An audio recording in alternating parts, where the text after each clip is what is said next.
பெண்களுக்கு 50% இடஒதுக்கீடு உள்ளாட்சி தேர்தலில் சாத்தியமாகி இருக்கிறது. ஏற்கனவே 33% இருந்த போதே பெண்களின் பங்களிப்பு உள்ளாட்சி அமைப்புகளில் அதிக அளவில் இருந்தது. இப்போது 50% என்றால் பெண்களின் பங்களிப்பு உள்ளாட்சி அமைப்புகளில் எப்படி இருக்கும் என்பது பற்றி அரசு ஊராட்சி பெண் தலைவர்கள் கூட்டமைப்பின் ஆலோசகர் சித்ராவிடம் நம்முடைய செய்தியாளர் மிருணாளினி நிகழ்த்தியிருக்கும் கலந்துரையாடலை தற்போது பார்க்கலாம். இப்போ 50% இடஒதுக்கீடு அறிவிச்சிருக்காங்க. ஒரு பெண்கள் தலைவர்களின் கூட்டமைப்பினுடைய ஆலோசகராக இதை நீங்கள் எப்படி வரவேற்கிறீங்க? பெண்களுக்கு 50% கொடுத்தது ரொம்ப சந்தோஷமான விஷயம். இப்போ எங்கள் கூட்டமைப்பு சார்பாக பல பெண்களை நாங்கள் கண்டறிஞ்சிருக்கோம்.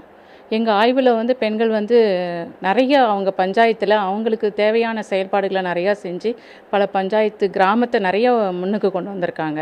கிராமத்தில் பெண்கள் நிறைய முன்னேற்றம் அடைஞ்சிருக்காங்க. அதுக்காக பெண்களுக்கு 50% கொடுத்தது பெரிய விஷயம். அது ரொம்ப சந்தோஷமாக நாங்கள் நினைக்கிறோம். அதுக்காக தமிழ்நாட்டு அரசுக்கும் நாங்கள் நன்றி தெரிவிச்சுக்கிறோம். 50% இடஒதுக்கீடு அப்படின்னு அறிவிக்கப்பட்டிருந்தாலும் கூட நிறைய இடங்களில் ஆண்களுடைய தலையீடு தான் அதிகமாக இருக்குது. பெண்கள்லாம் பினாமிகளாக தான் பயன்படுத்தப்படுறாங்க அப்படிங்கிற குற்றச்சாட்டு இருக்குது. இது எப்படி பார்க்குறீங்க? பெண்களுக்கு ஏற்கனவே 2011 33% கொடுத்துருந்தாங்க. இதையும் தாண்டி பெண்கள் 38% வந்தாங்க. என்னன்னா அதை சரியாக அவங்க செயல்படுத்தினாங்களா, ஆண்களோட தலையீடு இல்லாமல் அவங்க செயல்படுத்துறது ரொம்ப கஷ்டமான விஷயமாக தான் இருந்தது. இப்போ 50% கொடுத்தது பெண்களுக்கு 70% பெண்கள் வரத்துக்கு வாய்ப்பு இருக்குது. இப்போ 12,524 பஞ்சாயத்தில் பாதினா எப்படியும் 6,300 பஞ்சாயத்து தலைவராவது பெண்கள் வர வாய்ப்பு இருக்குது. மட்டும் இல்லாமல் வீட்டில் உள்ள ஆண்களோ இப்போ என்ன செய்கிறாங்கன்னா, குடும்பத்தில் உள்ள பெண்களை தங்கச்சியோ இல்லை ஒய்ஃபையோ அம்மாவையோ யாரையாவது நிறுத்தி செயல்படுத்துறதுக்கு தான் வாய்ப்பு அதிகமாக இருக்குது. பினாமியாக வரத்துக்கு தான் வாய்ப்பு அதிகமாக இருக்குது. இதை தடுக்கிறதுக்கான முயற்சியை தான் நம்ம பார்க்கணும். இப்போ பினாமியாக ஆகிறதுக்கான வாய்ப்பு அதிகமாக இருக்குது அப்படின்னு நீங்கள் சொல்கிறீங்க. ஸோ இதற்கு தடுக்கிறதுக்கான முயற்சிகள்லாம் எப்படி எடுக்கணும்? இதை தடுக்கிறதுக்கான முயற்சி எடுக்கணும்னா இப்போ உள்ள பஞ்சாயத்தை பொறுத்தவரையில் ஒரு கண்காணிப்பு குழு கண்டிப்பாக வேணும். பெண்கள் அதிகமாக வராங்கன்னா அவசியமாக ஒவ்வொரு டிஸ்ட்ரிக்கும் ஒரு கண்காணிப்பு குழு வேணும்.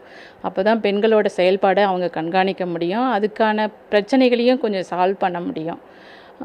ரெண்டாவது பெண்களுக்கு நிறைய விழிப்புணர்வு வேணும்.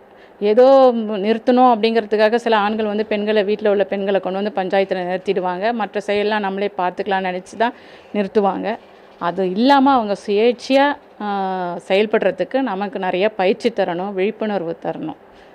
நிச்சயமாக உள்ளாட்சி தேர்தலில் பெண்கள் சுயேட்சையாக செயல்படுறதுக்கு அவங்களுக்கு தேவையான பயிற்சிகளையும் அதை தாண்டி கண்காணிப்பு குழுக்களும் அமைக்கப்பட வேண்டும் அப்படிங்கிறதான் சித்ரா அவர்களுடைய கோரிக்கையாக இருக்கிறது. புதிய தலைமுறை செய்திகளுக்காக ஒளிப்பதிவாளர் செந்தில்குமாருடன் மிருணாளினி.